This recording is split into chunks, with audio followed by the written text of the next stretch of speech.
Ang programang ito ay rated SPG. Striktong patnubay at gabay ng magulang ang kailangan. Maaaring may masiselang tema, lengguwahe, karahasan, sexual, horror o droga na hindi angkop sa mga...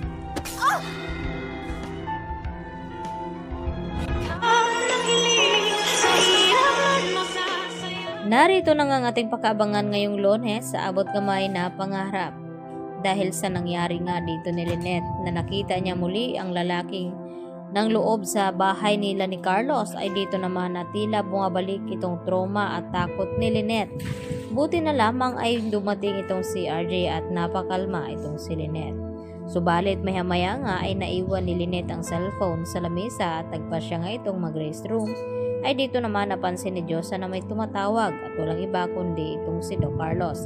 At sinagot naman ni Diyosa ang tawag ni Carlos at nalaman nito na magkasama nga sila dahil nagtataka itong si Carlos na kung bakit si Diyosa ang sumasagot sa cellphone ni Lynette. At dito nga na ipinaliwanag ni Diyosa kay Carlos na nagpapasama nga daw siya dito sa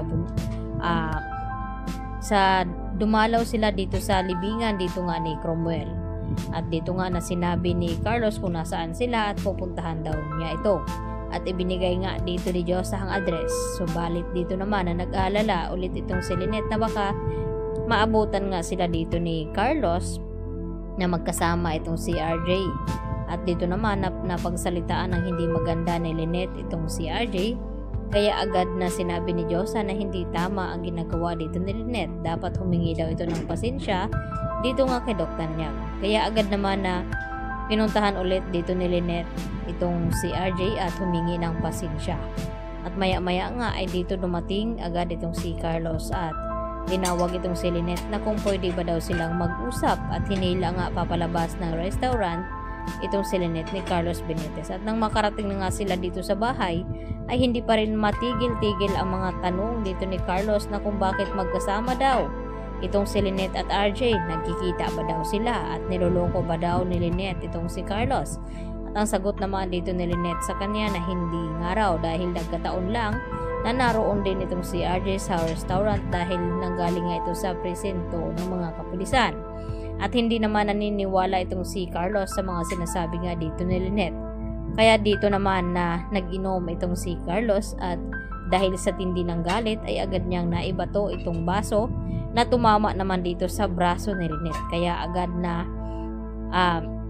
natakot itong si Lynette dahil nakakita nga siya ng dugo dito nga sa kanyang braso at nagulat itong si Carlos sa kanyang ginawa. At nasaksihan na nga ito ni Diyosa dahil sinundan naman ni Diyosa itong si Lynette at Carlos na baka kung ano ang gawin dito ni Carlos kay Lynette. At hindi nga nagkamali dahil nasaksihan nga ni Diyosa kung anong klaseng tao nga itong si Carlos at nominal trato at sinaktan pala itong si Lynette. Kaya mas nadagdagan nga ang trauma ngayon dito ni Lynette. Samantala, labis naman na nag-aalala ngayon itong si RJ dito sa kalagayan ni Lynette na dapat daw ay hindi pababayaan ni Carlos itong si Lynette dahil nasa sitwasyon nga ito na dumadanas ng trauma.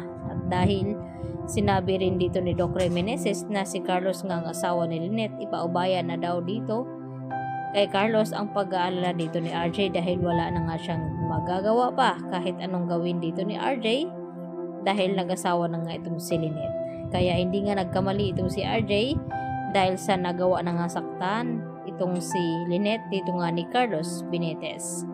At ganoon na lang katindi rin ang galit dito ni Carlos kaya napagbuhatan niya ng kamay itong si Lynette. At pati na rin itong si Annalyn ay nadadamay na rin dito sa ugali ni Carlos Benitez. Kaya pinag-iinitan pati ang trabaho ni Annalyn ay tila hindi nagugustuhan ngayon ni Carlos Benitez. At naintindihan naman ito ni Mang Pokwang. Kaya yan ang ating pakatutukan bukas sa Lunes mga kapuso kung ano magiging kahinatnan dito nga sa nangyari kay Lynette. Yan lang po at marami pong salamat sa inyong panonood.